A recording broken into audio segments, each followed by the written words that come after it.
Welcome back to God Factor, where we raise awareness about God's invincible hand working behind the scene. Fasten your seatbelts, get comfortable, and open up your hearts to receive from today's podcast with Lola and Josephine. Hi, everyone, and welcome back to another episode. Today marks episode 1 of the dating series. So to start off, we're going to be giving our different definition of what dating is.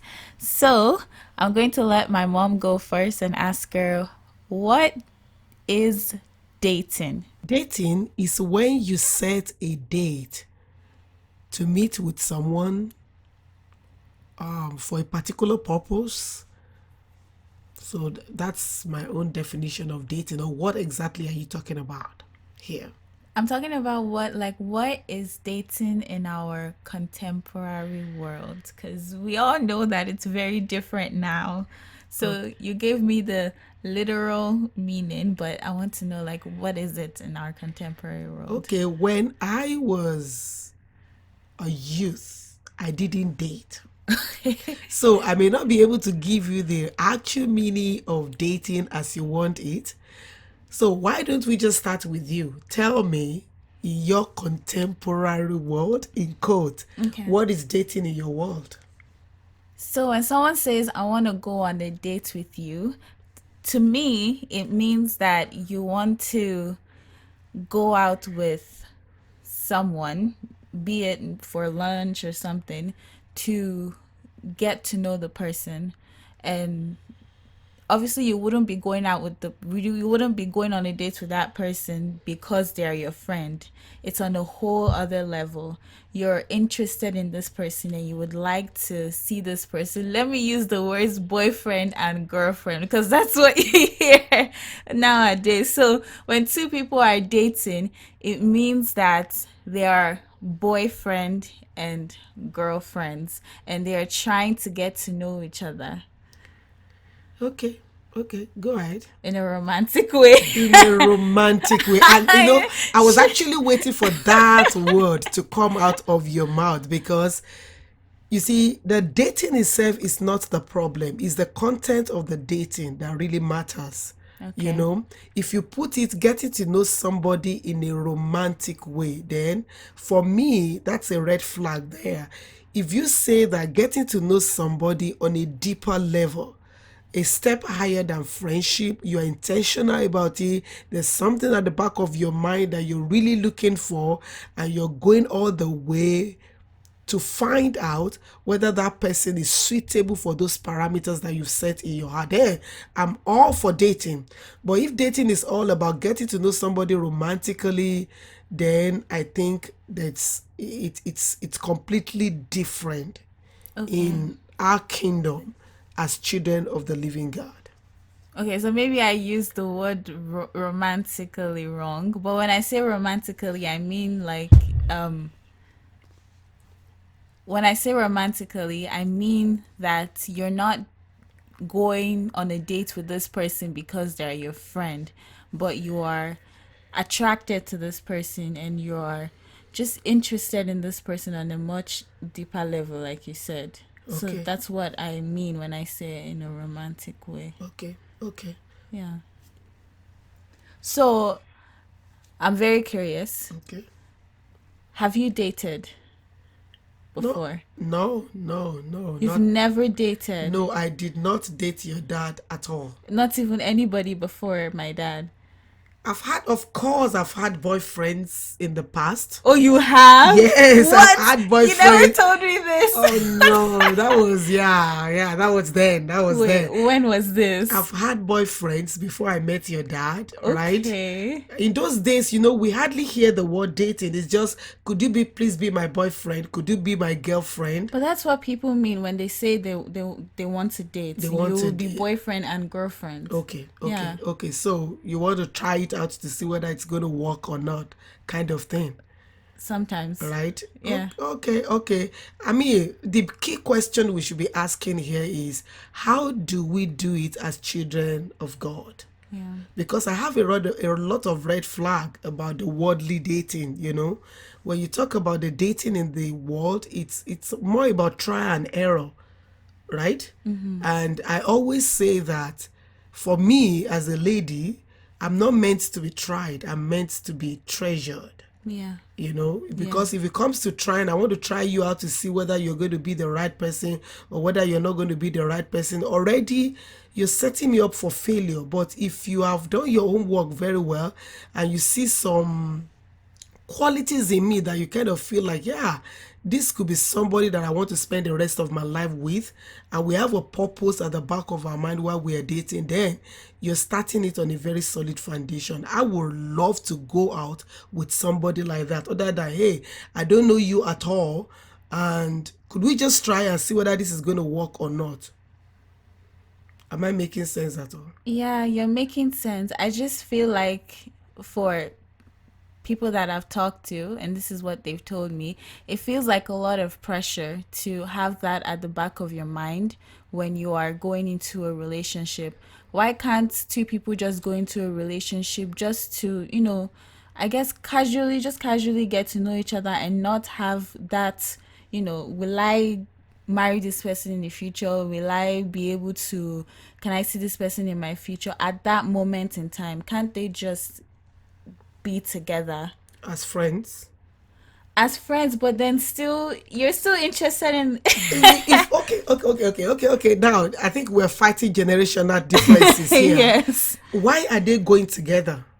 Why are they going together? Because if they are going together without having anything at the back of their mind, let's just try it. There's no the potential for the relationship to develop into something deeper is not there. Then why go into that relationship in the first place? If they are both matured and they have it at the back of their mind that they want to really get into a long lasting relationship that could develop into marriage, then why would you just waste your time with somebody without really seeing the future with that person? You're wasting your time, you're wasting your emotion, you're wasting your resources, and at the end of the day, you're walking out of that place, with a lot of emotional, pain at the back of your mind. You could just be friends, be friends. And that's why I always advise people start from friendship level, friendship with nothing. And during that friendship, if you realize, whoa, I think I see something in this guy or in this lady that I kind of feel like I want to explore deeper, right? This could be part of my journey. I could live the rest of my life with this person. Then you can proceed a step further. So in that point, you are intentional now. In that point, you have seen some good qualities in that person that you could relate with, that could be part of your future.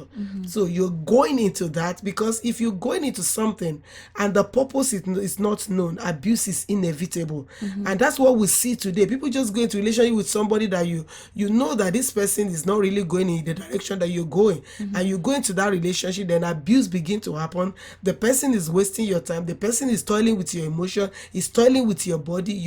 Is taking advantage of you, and at the end of the day, you're completely devastated after the person walked away from the relationship. And because as ladies in the kingdom, we are jewel, in the hands of the Lord, and anybody who wants to come closer to us, must acknowledge that we're precious and we're not meant to be toyed with, but to be treasured. Okay. I honestly, I definitely see where you're coming from, and I agree with you on that. But you know what? You see a lot of, even in the Christian environments, you see a lot of youths and people trying to, who are looking for someone to marry. You see a lot of them just saying, "Oh, I like this person. This person also likes me. We're interested in each other. Okay, let's go out and date. Let's be boyfriend and girlfriend." There is none of that. Well, there's none of that. Do I see this person in my future just yet? It's just simply just getting to know each other. And I think where the pressure comes in, and why I believe most people in relationships don't approach, for example, their pastors or their mentors. Yeah. It's because the pressure is there. Once they know, it's just like, okay, are you going to marry this person? Do you see this person in your future? Which are legit, questions that you should be asking. But at that point in time, they are just simply getting to know each other. So I guess what I'm trying to ask is that, or the question I'm trying to ask is that, at what point, oh, I just lost it. Do you go deeper? Is that what you're saying? From just mere friendship into... No, not necessarily, but like, can't there be just like a moment where, You're not thinking about anything. yeah, You're not even thinking about marriage or yeah, anything. yeah. So if you're not thinking about marriage, if you're not thinking about anything, just be friends. Because the danger I see from there is, if you're not thinking about marriage, you just want to get to know that person, you can have that on a mere friendship level. Because you're surrounded by so many people. If you're getting on a deeper level with somebody who's not interested in marriage with you, you stand the risk of chasing away potential partners. Because this person, you're just getting to know each other just like friends. Then move out of the dating zone and just be friends. Go for movie together, friends go for movie together, friends hang out together, just be mere friends, right? But the moment you're putting the word dating into it, it means you're saying, you know what, I could see some potential, I could see this relationship develop into something stronger. And then in that moment, it's important that you partner with God to be able to help you and support you as you begin to look at the person and relate with the person, to be able to let you, I mean, God, one of the vital thing that I'm going to say about dating is this: make sure that you're not dating with a person all by yourself. Invite God into that dating. Because when you invite God into that dating, God will be able to help both of you to be able to discern whether you're right for each other or not. So I think we're well over past the 10-minute mark. So quickly, we're going to share the highlights of today's podcast. So the first thing that I have learned today is that when you're dating someone, make sure to partner with God, because it's very difficult to get to know someone. But when you partner with God, who better to tell you about the other person if not God, who knows them inside and out? So what's the second one? I think the second one also is, before you date, make sure that you set your parameters. Ask yourself question: what kind of friendship do I want, or what kind of man do I want, or what kind of lady do I want? When you set your parameters right, then you'll be attracted to those parameters, because if you don't have a parameters, then your dating will determine your parameters. Okay, so definitely stay tuned for the next episode, because it's going to be a lot. So thank you all for listening today, and we'll see you in our next episode. God bless. God bless you. Bye.